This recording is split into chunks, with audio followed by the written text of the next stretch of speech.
Welcome to Dead Souls Social Club. Tonight, there has been another victim. The investigation into the high school massacre is slow-moving and dangerous. Here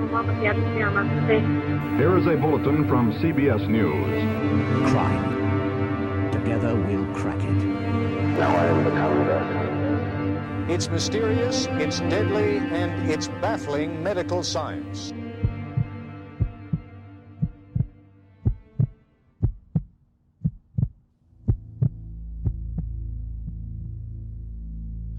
If you enjoy our show and you find our research interesting, please leave us a 5-star review on your chosen podcast platform. Something that small really does go a long way in helping us out. You can find more about us and the research that we do by heading over to Instagram and searching our name. As always, thank you so much for joining us tonight.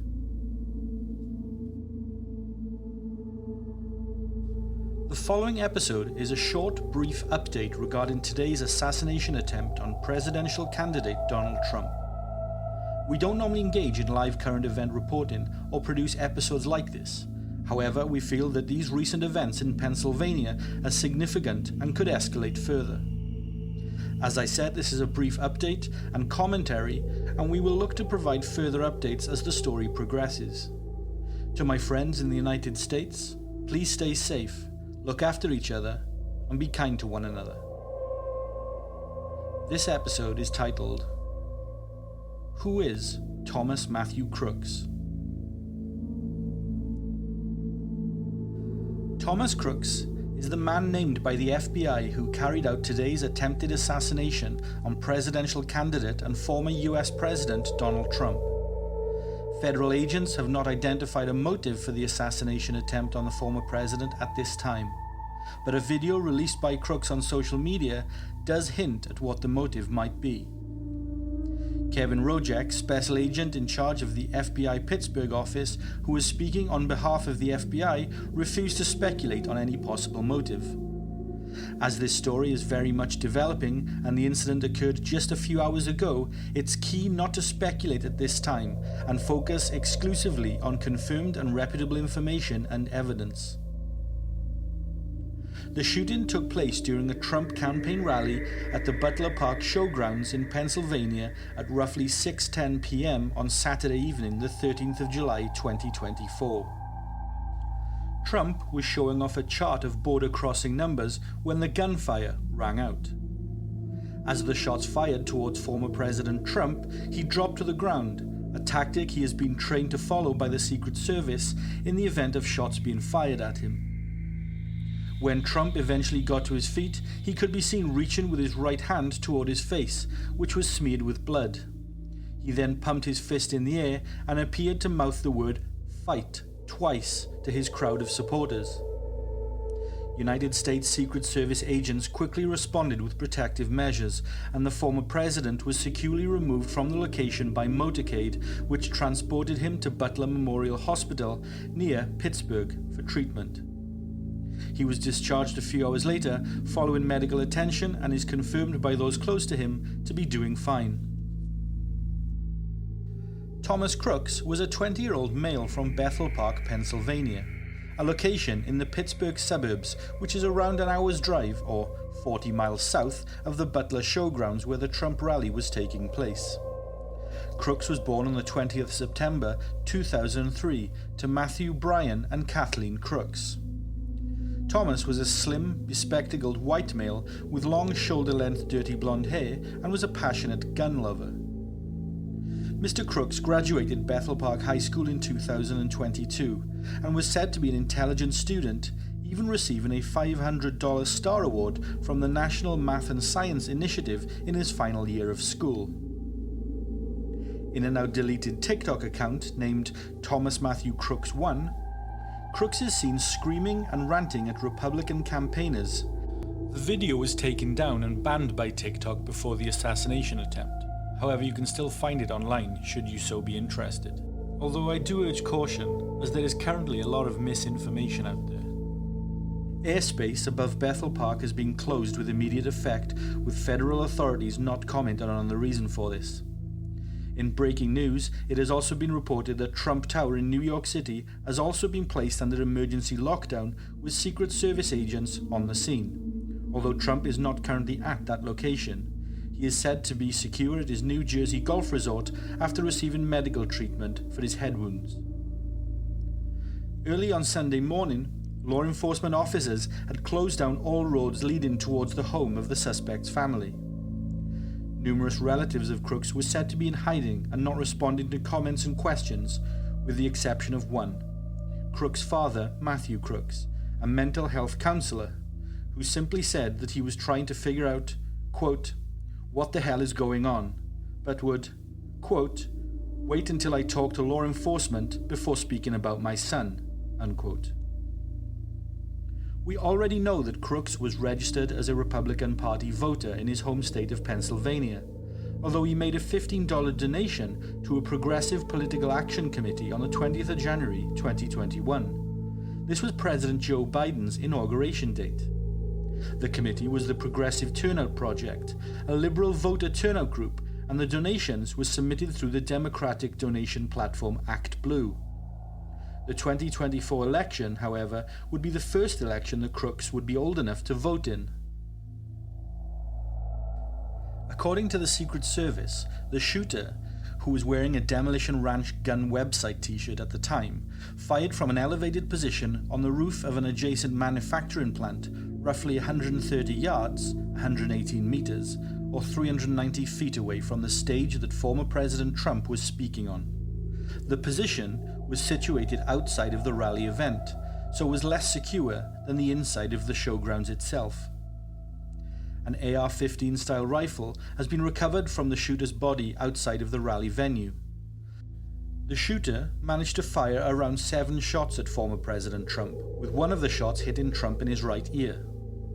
Other shots killed a rally spectator with a direct headshot and wounded 2 other attendees who were transported by Medivac helicopter to Allegheny General Hospital.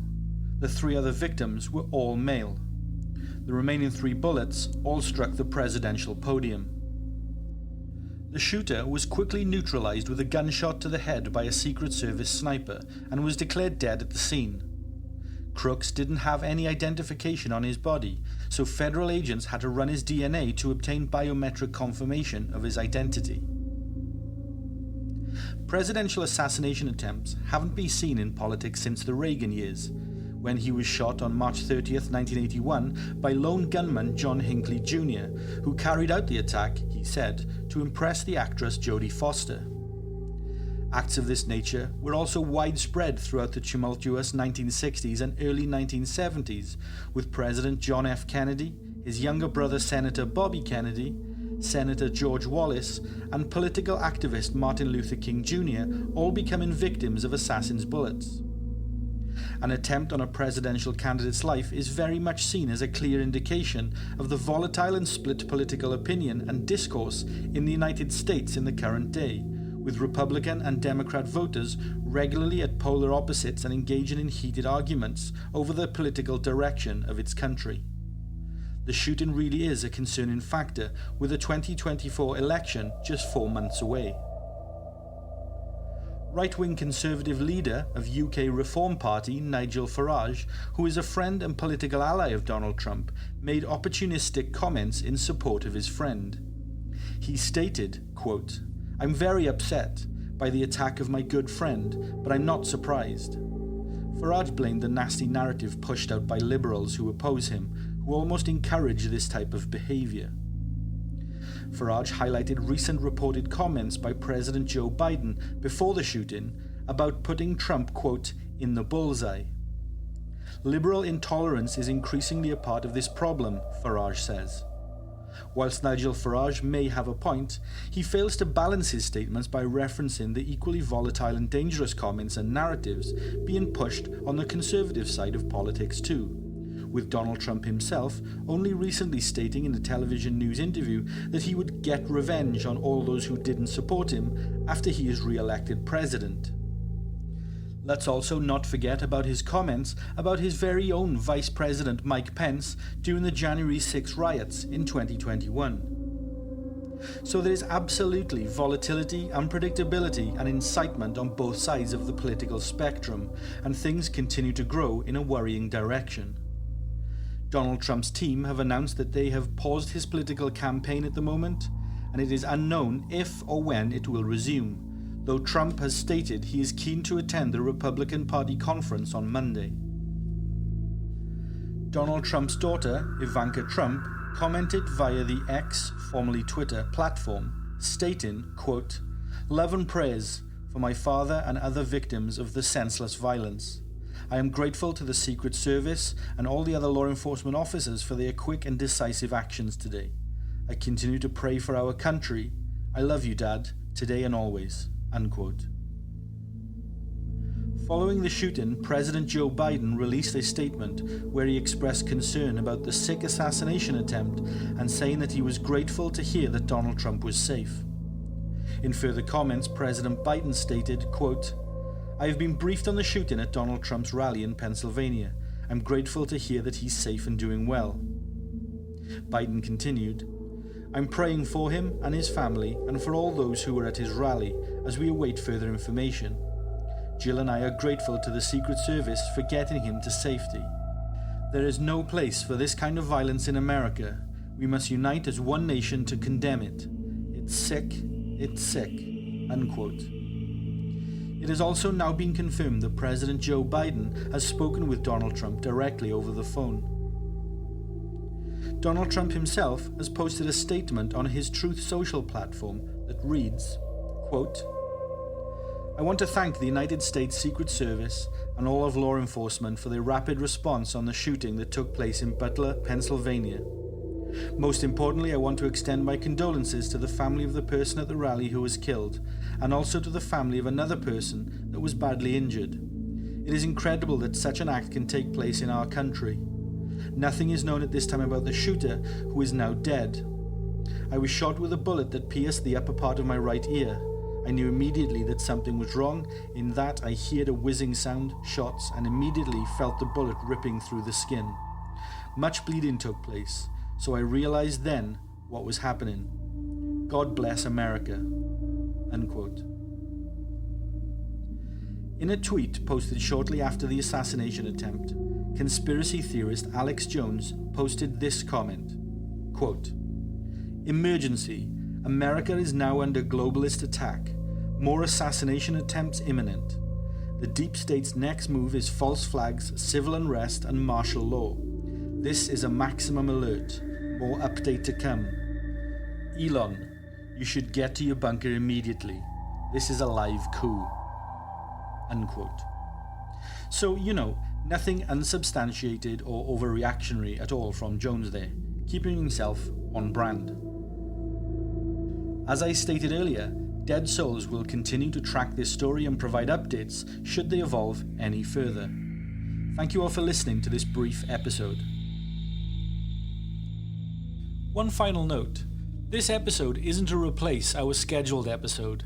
That episode will drop this week. We apologise for switching things up at the last minute.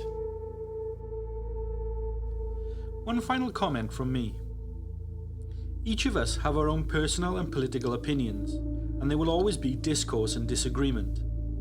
But finding a way that we can listen to each other's viewpoint and in turn share our own without resorting to hate, violence, or worse is paramount if we are going to coexist on this planet. Political vitriol has reached fever pitch, and we all need to take a step back and embrace each other's differences and find a way that we can live and work together for a future that benefits us all. Whether your views are right, left, or centered, there is no correct viewpoint. All political leanings have positives and negatives. If there was one solution that was perfect for all, don't you think that we would be doing that? Think about it. Be kind to each other and treat each other how you would like to be treated. Peace always. Thank you for taking the time to listen to our show tonight. Be sure to leave us a 5-star review on your chosen podcast platform and subscribe to our show so that you never miss an episode. Our shows aren't sponsored by any company or corporation, so any support you can give us goes a long way in supporting the work that we do. From all of us here at Dead Souls, sleep tight.